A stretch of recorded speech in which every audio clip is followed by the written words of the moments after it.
a bona fide biological scientist, anyway, a non-economist has become a policy person and economist, probably in spite of herself. And she's at BIFAD and has other responsibilities also. Clara, do you want to give us some of your ideas about the project? And you know, you have 5-10 minutes, 10 minutes if you want. Sure. Great. Thank you, Carl. Can you hear me okay? Yes, yeah, fine. Okay, great. Okay, excellent. Okay, well, good afternoon, everyone. I'd just like to thank Carl and the other organizers for hosting this celebration of your work and for inviting me. This has been absolutely fantastic. I've really enjoyed all the presentations and the discussions. So as Carl mentioned, I've spent most of my career, I'm a biological scientist, but I've spent a lot of my career at the intersection between science and policy. So this whole area of evidence-based policy analysis and advice is really near and dear to my heart. As many of you know, I currently support USAID's Independent Advisory Committee, BIFAD. But before I came to USAID, I worked for many years organizing volunteer scientists to inform domestic agricultural policies at the National Academy of Sciences. David Silberman was a former committee member, so nice to see him here. And later working to test similar policy advisory models in the African context. So I've spent a lot of time sort of trying to get into the heads of decision makers, both at my own agency, but also, you know, in country governments where we work, to understand what compels governments to either be resistant to policy advice or to seek independent advice, and what it takes to cultivate that appetite for advice. So I wanted to just touch on two areas in my remarks. First, just to appreciate the contributions of the consortium and to highlight a couple of examples where the work was influential in our thinking and very impactful on the ground from the vantage point of the BIFAD Advisory Board and the recommendations they made to the agency. And for those of you who aren't familiar with it, BIFAD's mandate as laid out in the Foreign Assistance Act legislation is to ensure that aid is leveraging the assets of US universities and their partners in addressing development challenges in food security and agriculture. And then the second theme I wanted to touch upon was to share some considerations for future directions of policy analysis and research to achieve greater impact and in light of an evolving policy analysis and advisory landscape. And this touches on some of the conversation that we just had in that last session. So first, I just wanted to congratulate the partners for the exciting progress on all the conceptual frameworks, the data sets, the tools, the case studies, and most importantly, the influence on policy change at USAID among the global dialogues and also in the countries where we work. We can credit, it's a real brain trust in this consortium, and we can credit them for the synthesis around agricultural transformation, which really took hold in 2015 and has been featured very prominently in BIFAD's public meetings and work over the last 6 years. And the messages around ag transformation and importance of investments in ag R&D and extension in an enabling environment for innovation, Tom Reardon's blood and bones of market-oriented infrastructure, those have been elevated in a recent study that BIFAD commissioned to look at the importance of ag productivity-led economic growth in sub-Saharan Africa. And as was mentioned yesterday, the report drew heavily on a related report, Harvesting Prosperity, to which many consortium partners have also contributed. And I should note that Keith Fugley, who is here, contributed to both reports. We've been disseminating that report widely, and we're hoping that it will become a strong nudge to USAID and also to country decision makers.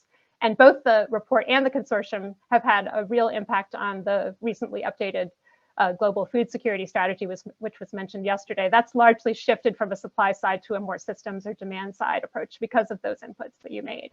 And then the ag transformation work has also influenced aid approaches to youth employment. A few years ago, Tom Reardon and Dave Shirley teamed up with former USAID chief economist Louise Fox, whose work on structural employment for the first time put agriculture into the employment discussion. And the thinking from that group informed BIFAD's 2018 recommendations around what works and what doesn't work for rural youth employment, as well as the agency employment framework, which came out the following year. And of course, the recommendations were very hard for many in the agency to hear. And the work has spurred some very difficult but necessary conversations about how we should shift away from a predominantly supply-side workforce development approach. And the consortium has also influenced agency thinking around research priority setting. And I wanted to note a seminal paper that Carl Prey, Will Masters, and Sabrina Ayoub wrote that was among the foundational works that featured in BIFAD's meetings to inform development of the 2017 Global Food Security Research Strategy. And then the ideas around nutrition transitions have also figured prominently in our events over the last years. Will Masters' input helped to inform our recommendations to USAID on how to engage productively with private sector around nutrition. It was so great to see Ash Venkat's presentation yesterday, and just to see the high level impact that your work has had around the work about affordability of nutritious diets has had on the FAO's SOFI reports, and again, on those coalitions from the UN Food Systems Summit, and to hear Minister Kayatsa speaking about how the findings are being incorporated in government safety nets programs in Malawi. That's great to hear. And then turning to COVID-19, of course, that's been the most recent global challenge. And again, this is an area where the consortium influenced both the agency and decision makers in partner countries. It was great to hear more about Lori Post's COVID projection work yesterday. Sam talked about COVID impacts on innovation system, and Tom on how prior investments allowed resilience in supply chains. At BIFAD meetings held last summer, Carl and Soweta gave some really great and compelling messages about green channels, essential non-essentials, and some of the other policy considerations that we've talked about here to assure food security and nutrition during the pandemic. And these made their way into the formal recommendations from BIFAD to the USAID administrator, and they were actually picked up in turn by a strategic review effort called Over the Horizon that helped the agency prepare for medium to long-term changes in the development and humanitarian space caused by COVID-19. So I wanted to then just now shift to give some reflections about achieving policy impact in an evolving context. I was really intrigued, Carl, you showed in your introductory slides yesterday an assumption in your conceptual framework that policymakers are willing to make evidence-based policy changes.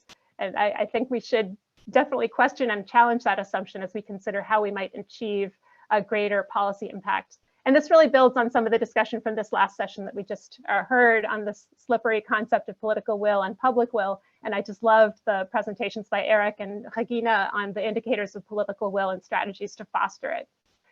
So the publications and journal articles are important intermediate products to generate impact, but how do we go to that next level to ensure that the findings are changing people's minds and leading to impact? And it's relevant to discuss how we want to structure this kind of work in the future to maximize impact, and how we can be more intentional about understanding the demand for the advice and to identify the entry points. It's not just a question of being right, but being right at the right time and in the right way. This notion of right problems that Eric talked about, that was very compelling.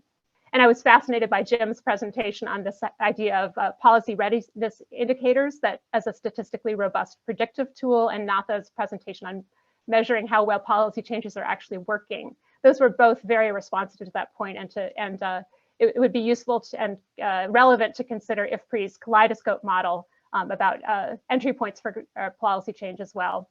And this goes in hand with considering who is best positioned to communicate the advice. This builds on some of Usman's points yesterday about an African-led policy agenda and some of the points that David Shirley just made a few minutes ago. An evolving policy analytic and advisory landscape has seen the emergence of local and national policy research institutes and think tanks. Policy relevant science academies, policy research institutes like Tegemeo in Kenya, and policy research networks like RENAPRI have emerged, and they're being embraced by governments as their own. So I think it's worthwhile thinking about how we change the center of gravity toward helping developing country institutions become the best they can be at organizing local scientific communities and getting decision makers to take them seriously. I spoke with the technical director of RENAPRI recently, and she said that the onus is really on those organizations to develop structures and processes to ensure that advice is credible and objective, to build a reputation for excellence and quality, to manage conflicts of interest, to build trust with decision makers, to understand the political climate while also remaining politically neutral, challenging without criticizing, providing fiscally feasible options, ensuring outreach with a wide range of stakeholders, getting out from under academic hubris or this sort of mystification of policy research that can leave governments frustrated, targeting the media and using social media platforms that policymakers actually read, diversifying funding stream to make sure that no one funder has undue influence, and linking to local universities to ensure that there's a pipeline of young talent, which reinforces a point that Soweta made in her presentation today and that we heard from Dr. Blessing. So we need to do a little soul searching about the implications for the US and for international communities as to ensure that we're contributing to that model and not competing with it. The international community should work collaboratively with local partners on an equal footing around this evidence-based policy adoption piece. As neutral third parties, international partners can bring a stamp of objectivity together with local partners who know the context, who know how people react to messages, and who know who is and isn't persuadable. How can we help local policy advisors stimulate the appetite for the advice and form strategic alliances? How can we help them develop models for sustainability? In Malawi, for example, the USAID mission is now funding the local policy analysis institute, Muapata, with IFPRI coming in a supporting role. So that's a worthwhile model to explore. And many donors like USAID are eager to put some wind in the sails of trusted organizations that are emerging as credible sources of independent advice in the countries where we work. Nothing is as persuasive to a donor as when this happens. This is also an important strategy for getting the bilaterals on board, the USAID missions, when the countries themselves are taking local organizations seriously and co-funding. And we at USAID also have a role. We can do a better job of holding researchers accountable by asking the right questions. Who are your partners? Whose capacities are you helping to develop? Is there new blood coming in, including female talent? So I'll close here. Thank you again for your successful contributions to strengthening policy systems. You've made tremendous progress. You've made a difference, and there's still many opportunities ahead. So as we reflect on the conference today, I hope we can think more together about who's picking up the seeds we're sowing through the work, and how do we pivot toward the future and make the ground more fertile for those seeds, including getting them to take root through more local engagement. Thanks very much for the opportunity to share some closing thoughts. Back to you, Carl. Yeah, thank you, Clara. As Tom said yesterday, he wanted Will Martin to speak at his funeral about how glorious he was, and I feel like we've chosen the right person to speak at the end of this project about all our wonderful achievements and the impact we've had. And of course, it'd be even greater if you were then going to drop another few $1 million on us for the rest of this work. Anyway, thanks very much, Clara. This is really a nice synthesis that's actually very handy for us in our the rest of the project, where you have to put this together in a good story and in a good final report. Thanks again. Thanks, Carl. I think in my schedule we have Jim up next, Jim Emke, and then Vara, and then I'll finish things off. Great, thanks, Carl. It's really hard to follow Clara's tour de force of what this project did and what this session did.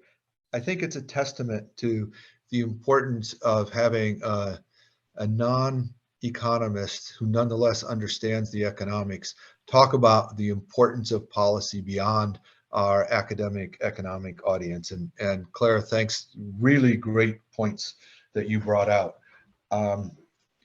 I wish that I had as many great points as Clara brought out, but I would like to elevate attention to some things that Clara has said and embellish them just a little bit more. Let me start by just commending the people in this project for taking unpopular stances. So I remember when this project first started, there was a session of the American Agricultural Economic Association in San Francisco, in which the members of the consortium presented ideas that agricultural transformation might be something larger than increasing crop productivity or even on-farm productivity, and were roundly vilified for thinking about this. And now we have the SDG goals, we have the Food System Summit, we recognize the contribution of agriculture and the importance of agricultural transformation to many things beyond crop productivity. Not that I'm attributing the SDG goals to the Rutgers consortium, but when these movements happen socially, it's really nice to have a salient out there, in which to follow on a broad movement. And so I think there was some significant contribution of the Rutgers group to moving forward the at least in the ag econ communities, and then broadening to the policy communities, the idea that agriculture was broader than just increasing food production and food productivity on farms. And so kudos to that for an unpopular stance. But a number of other things, and not necessarily unpopular, but Clara has mentioned the leadership in terms of nutrition, the leadership in terms of job creation that comes out of this consortium, the importance of turning them into agricultural, into policy recommendations, which has been important in this consortium. And then finally, we have Tom, who I think, Tom, sometimes I think you feel that taking an unpopular stance is its own reward. But kudos to you for taking an unpopular stance that the Food System Summit didn't really get its head around the concept of a food system as having both verticals and laterals and other components of it. So, again, taking a salient that, can provide some leadership, some thought leadership as to where we want to go forward. I think Claire said very, very clearly that Feed the Future started off as a narrow focus on crop supply chains. I'm not sure you said that, Claire, but Feed the Future started off as a narrow focus on crop supply chains. And now we have GFSSR, which is a food systems based approach. And I think Claire rightly said that this consortium has played a significant influence in the thought around that GFSSR. So thank you for, first and foremost, for taking these strong stances on the basis of evidence, on the basis of thought, and on the basis of fact.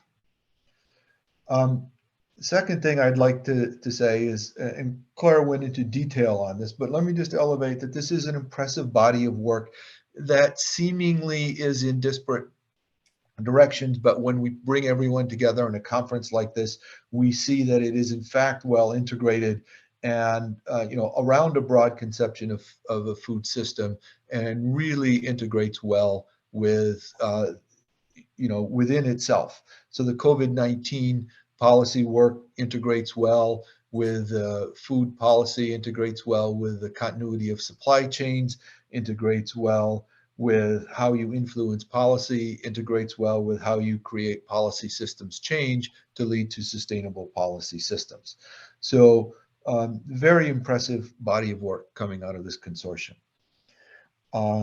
Third is really a great pivot in the last part of this in order to use the work that you've done in the last part of this consortium, in order to use the work that you've done to influence policy and really a lot of data-based impact that's coming out of new measurements of transformation and self-reliance, of COVID-19, of public and political will, of the cost of a nutritious diet. And Clara has done an exquisite job of documenting some of the influence that has had on policy within USAID, but also the remarks from Blessing today, the stories around Malawi yesterday about the influence that you've had on specific policy changes in specific countries. And not just that you got a policy change in place despite people believing that there was no third party, middleman, third party or whatever, but actually changing the belief set so that policy change is more sustainable, of engaging civil society and stakeholder groups so that policy change is more sustainable. So really great work in that area. And finally, I'd like to close with requesting that in the time that you have left in this consortium, we really need to summarize this impressive body work into a single consumable package, or maybe two consumable packages. One for the agricultural economics and maybe more broadly the development economics profession. So there's really a lot here and a lot of detail and a lot of stuff from the nitty gritty of how you scale seed systems to how you deal with inequality in digital agriculture. And then maybe a package for a broader development policy audience that is less methodological, less ag econ oriented, and more about maybe some of the softer lessons learned about how you influence agricultural policy, how you build local capacity, how you introduce evidence. You don't come up and pound the minister on his head. I knew you were wrong, and here's the evidence. You introduce it through the stakeholders who have something to say about it, and they can go and talk to the parliamentarian or to the minister in a non-confrontational way. Maybe there's some capacity building there, and have a dialogue about what's the problem, how do we want to address it, here's the evidence on it. I think some of the stuff that Regina has talked about in terms of measuring public and political will, and in the context of how you use that to influence policy and influence political will is really important. And obviously following on definitional work and as well as implementation work by Post and Riley and others. So just would be really good to have those two sort of communication packages come out of this. I don't think, I think it's very hard to recognize the importance of what appear to be efforts in different directions. And if we can communicate that these really are important, complementary, unified, or at least integrated activities, both to the Ag Econ audience and to the broader policy audience, then like Chuck said today, the influence of this project will sustain significantly for significant time after the end of the project. But again, just to close, thank you all for all your hard work and continued hard work in this area. Back to you. Thanks again, Jim. That was a very useful set of comments. Excuse me. And some further guidance on possible outcomes. So now I'd like to move on to Vara and get some of his comments. Thank you, Carl. What a wonderful summary by Clara and Jim. So it's going to be very difficult to follow them, but thank you so much for giving me this opportunity to say a few words, thoughts and reflections, first on the consortium itself, and second on specifically on this conference for the last 2 days, what we have learned. I'll be very brief and try to capture this. Before I go into the details and going into more technical things, I wanted to congratulate all of you for your outstanding research outputs and leadership in your topical area of interest. This was fantastic. Thanks are due to each of the team leader and their entire team, the faculty, the students, the scholars, the postdocs, for their hard work, not only in conducting the outstanding research and publishing your work in peer reviews journals, but also effectively and efficiently sharing your output to different policymakers in the host countries, specifically some of the host country governments, USAID missions, and also USAID Washington, D.C. team. I'm sure they all very much appreciated those interactions. I wanted to give a special shout out to all our host country partners, institutions, and scholars for their collaborative work and supporting this consortium. Without your work, our partners on the ground in the host countries, it would have been extremely difficult or impossible to meet the goals and objectives of this consortium. Now, let me say a little bit about the consortium itself. As Carl and Anwar mentioned at the beginning of this meeting yesterday, this was originally established at the Rutgers through funding from USDA in about 2015. Later, sometime in 2018 or 19, we were approached to see if we were able to participate in the Sustainable Intensification Innovation Lab and take this under our portfolio. This is partly because we had an extremely broad portfolio and we covered many value chains, geographies in Africa and Asia, and have created and established and supported similar consortiums and centers of excellence on other aspects around the world. So for us, we saw it as an extremely good fit for us. And in my own personal experience, it was very clear to me from our work in the target countries that you may have the best technology, the biophysical technologies, but without appropriate policies and effective implementation of those policies and not creating an enabling environment, it will be hard to scale these innovations to the larger geographical areas to have an impact on food and nutritional security. So from my perspective, it really extended our reach and allowed us to contribute and build new partnerships with those who are leaders and actually are working to make a change. So when you look at the participants and the team leaders, they really are the best scholars who have dedicated their life on these topics. If I start naming them, it'll take me a long time. Pretty much every one of you are a leader in your own area of research.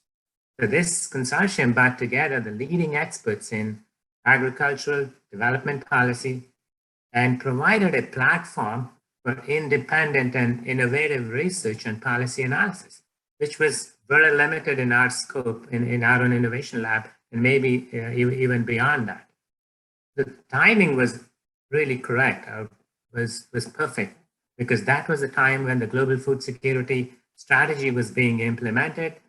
So the GFS strategy specifically was interested to find out how effective governance and policies were critical to catalyze and accelerate the transformation in our agri-food systems to reach the goals of sustainable ag-led growth, reducing global hunger, improve nutrition, and strengthen the resilience of our communities. So that was the premise under which this consortium worked, and they had clearly three major objectives. One was to develop understanding of contemporary agricultural and structural transformation. Second was to develop and utilize specific set of indicators to quantify the impact or progress of key global food security goals. And the third, to understand how agriculture and food policies help to enable and contribute to agricultural transformation. So in my opinion, you met really all of those goals and objectives, considering all the challenges we have been faced since this consortium came up. Soon after you guys established and we launched it in 2018, end of 2018, the COVID-19 hit. It was just a year before you guys started. But despite all those challenges, you were really resilient and adjusted some of your objectives and took new items to help USAID, specifically the COVID dashboard, which Lori Post and her team developed, which was extremely valuable. And then just by listening to all the things from today and yesterday, you guys have made tremendous products and outputs, which will be used by the fields in many entities, And Clara and Jim explicitly mentioned few of those items. And I'll try to see what I wrote down in my notes. But I think in addition to COVID-19 dashboard, the HY scale developed by Sarah Young is being used by various governments and entities throughout the globe. So that was clearly influential. And then you guys covered the topic of the transformation work of Chuck Moss and Will Master was influential. The work which you took up on climate smart agriculture research with Jack Anderson, the food security work of Tom Reardon, the supply chain work of Lata Nagarajan, Sveta Liverpool was very influential, as others have already mentioned. And the metrics works of Anwar Naseem and the nutrition work presented by Aishwarya Venkata, that was influential. And of course, you have been actively participating in the UNFSS Global Food Systems Summit, the work of Usman Badiana, Sarah Wastanov, David Zimmerman. So these were all extremely important. And then, of course, today's discussion about best practices and political will, the items which Eric Riley and Regina Berner brought up were really important, and I learned a lot from these discussions. And not only the presentations, I think the moderators, especially the questions and the responses were extremely useful for me. And the dialogue was really lively, and you have a top-notch scholars moderating these sessions by Will Martin, Dave Weatherspoon, Regina Berner, Binyam Ayub, Pete Fibley, and David Trishley and many others. I'm sure I've missed many of them. But I think your work has been influential directly for the UNFSS, and then your climate smart work on COP26. And of course, Clara and Jim both mentioned how it has been influential in global food security strategy and how BIFAD is using some of your work. So that's extremely useful. Finally, I really wanted to give my sincere thanks to Carl Prey for leading this consortium and support provided by Anwar Nasim since we started. So fantastic. Thank you so much for that. Last but not least, due to the time and guidance from the start, first to Jim Emke, who was instrumental in getting us started, and then later on, Binyam Ayub, for patiently working with all of us as a management entity from our side, and also the Rutgers group. I know some of these discussions might have been very difficult and time-consuming. We really, truly appreciate your support, your passion and dedication to help us to be successful, and also keep in line with compliance and other associated items of managing such a large consortium or grant were extremely valuable. So we really appreciate your time. For me, it was a great experience. I learned a lot in this journey by interacting with socioeconomic scholars and policymakers. My background is more on the biophysical side, so I really learned a lot. But finally, as the saying goes, all good things come to an end. However, I don't see this as an end. I see this as a beginning because there are several unanswered questions which were brought up in the last 2 days. And we know that collaboration and networks formed through this consortium will continue and are much stronger now. And I'm sure you continue your scholarship and work with each other. There's still a lot of gaps, and we need your help to address the global food security, nutrition security, climate security, energy security. And overall, I think I see ourselves, our ultimate goal is to produce and provide access to safe, nutritious, healthy food to all people at all times, using practices that are economically viable, environmentally sustainable, socially acceptable, and just for all. So this would require a transdisciplinary approaches, a systems thinking, and convergence of biophysical and social science. And that's what this consortium really brought us. It was a great example of that. And you took that last mile, but actually not only publishing, but also delivering the products to the key people who are going to be utilizing, the policymakers and practitioners. So those are my thoughts. And again, thank you so much for giving me this opportunity, and congratulations to all of you. Back to you, Carl. Well, thanks very much, Farah and Clara and Jim. I'm hesitant to say anything now for fear that I will reduce the impression that the audience has about all that we've achieved. I think that what I will do is shift focus just a little bit and not spend my 10 minutes with just a few reflections. First, in terms of our own goals of the conference itself, we had the goal of presenting what we have achieved, and that was probably our most significant role of this conference. And the nice thing about it is that for me, I am always learning a lot from all my collaborators. And the nice thing about some of the actions that are in place and are partially funded by this project is that there's always new information that's being developed and new outputs that are coming out. And so it was a great learning experience for me, as well as I hope many others. So our first objective to sort of show what we've done, I think, was a nice accomplishment, a nice conference. And I think that both the people in the consortium and the outside audience, I hope, gained as much as I did from it. The second thing that we wanted was to get some outside reaction and comments on our our presentations and the outputs of our conference, of our project.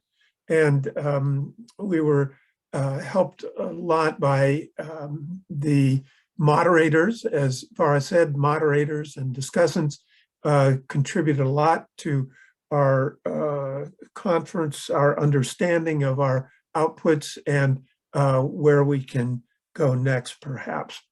The specific conference, panel on the UN Food System Summit was a nice way also of getting new, some outside people to give us their impact of that impression of that conference, and also to help us understand things like, you know, the role of CADIP that then became a good discussion in the previous session. It was really very helpful to have all of you and your questions, and it's going to help us in our next step. And the next step, which is third thing that we want to be able to learn from this conference about, was this what we're going to do in the next couple of months as we put together our final report to AID, but also, as Jim mentioned, this broader report that I think that we can put out to the academic community and the development community to allow them to make use of a lot of this really great research that's gone on over the last 5 to 8 years, and put it together hopefully in such a way that we can really have an important impact. It wasn't a big project. I mean, we didn't, unlike the Michigan State projects that have these big components of capacity building, this was a more modest project. But I think given the fact that, I guess despite the fact, I should say, that it was a relatively modest sized project, we were really able to leverage a lot of intellectual resources and also monetary resources to be fairly influential for the size of the project. What was the final thing that was our other goal? Well, that's enough for those specific goals. Now, a few other reflections, I guess, and not entirely organized on this. We did leave a lot of questions unanswered. Excuse me. And I think that the last panel brought up a lot of the key questions for both us as academics that are interested in policy change, as well as organizations like AID and others that are interested in how they can make these changes take place. And this work by Eric and Regina, and combined with the ideas from Tom Osman and the rest, and others of us that have done political economy type work on how research can change how policy research and policy advice can be influential, I think is one really interesting thing that came out of the last session and earlier ones, and that we need to try to capture in words and in some important policy briefs. And it's an area that still requires lots of research in the future. Many other things that have been stimulated by this project these data sets are now ripe for analysis. The H-wise data sets, and Sarah is just beginning to analyze these and doing it with some of the collaborators here, is one example of the basis for further research and hopefully further resources for them in the near future. The work that Lori has done has gotten a lot of comment in this session, in this conference, but it's also just at the beginning stage of some types of analysis that can be done that are going to lead to hope better answers about how we can integrate these findings on the health crisis with our nutrition analysis and with our food security analysis. So there's a lot of opportunities, I think, that have created here.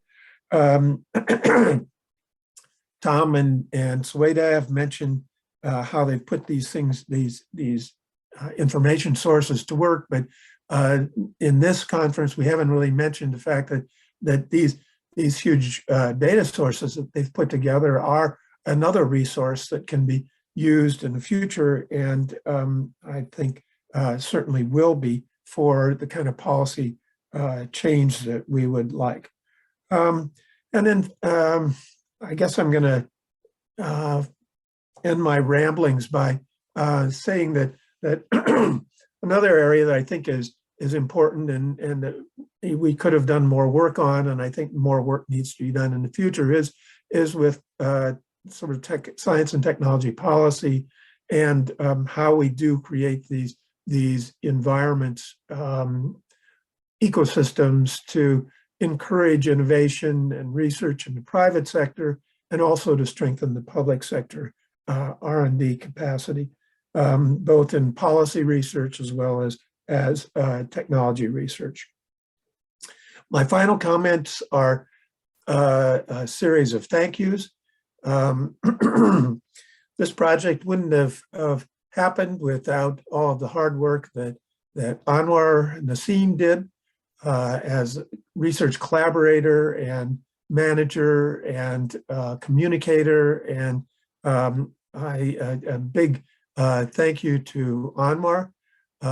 Thanks to Jim Emke, who's been working with us since the beginning in various capacities, and to Biniam of late, who has tried to get us to do a better job of communicating to the world all of these accomplishments. And without those two big inputs, the inputs from those two at AID and many others at AID, we wouldn't have gotten all this done. And then thanks to all of you that are on the research, on the consortium team, for all the great work that you have done. It's been a pleasure to work with you and get together with you when we could, and to put these research outputs together. It's not always a pleasure to do all the administrative stuff, but that's what I tried to let Anwar do as much as possible. But it was a good experience for me, and I hope for all of you also. And I should mention Mackenzie, who is with the Rutgers team that has done the technical support for this. Without her, again, this specific conference would not have taken place. I'm sure I've left out many others that I need to thank. Vara and his team at Kansas State, Jan Middendorf, and others there, Lane, and I'm forgetting some in the Kansas State team.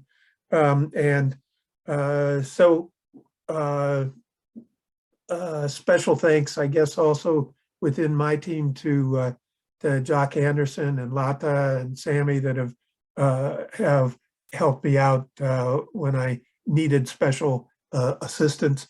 So with that, I stop my ramblings and I officially call this to close. I will say that we are going to get the videos out and available, but that'll take a while. In the meantime, we're going to be putting up the PowerPoints that we have available as soon as possible on our website, and we're going to be streamlining that website also. So with that, thanks again for everybody's help and for everybody's input, and let's keep the good work going in various ways. So that's it. I declare this conference finished.